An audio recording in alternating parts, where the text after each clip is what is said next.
నిమిషాల చెట్టు ఇక్కడ పెట్టబోతున్నాము సెంటర్లో. కాబట్టి ఆ దరిదాపులు ఆ ప్రాంతంలో చెట్టు పెట్టేటువంటి ప్రాంతంలో దయచేసి చిన్నపిల్లలు మహిళలకు దూరంగా ఉండాల్సిగా విజ్ఞప్తి. పోలీసు వారికి కూడా హెచ్చరిక, వారు అక్కడ ఉండకుండా చెట్టు పెట్టేటువంటి జనాలకు దూరంగా ఉంచవలసిగా ప్రార్థన చేసుకుంటున్నాము.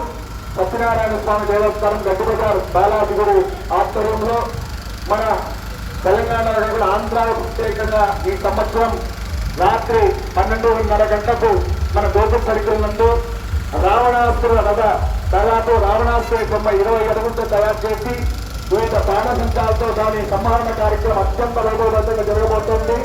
రాయలసీమలో మొట్టమొదటిగా జరగబోయేటువంటి ఈ యొక్క కార్యక్రమాన్ని భక్తులందరూ కూడా విశేషంగా పాల్గొని ఈ యొక్క కార్యక్రమాన్ని జయప్రదం చేయాల్సిందిగా ప్రార్థిస్తూ, ముఖ్యంగా మహిళలు దయచేసి చిన్నపిల్లలు చాలా జాగ్రత్తగా ఉండాలి. ముఖ్యంగా తాగి ఎక్కడ కూడా దేవుని దగ్గర ఉండకుండా దయచేసి దూరంగా ఉండాలి. తాగి ఎవరు కూడా తాగకుండా ఉండాల్సిందిగా మరి ప్రార్థన.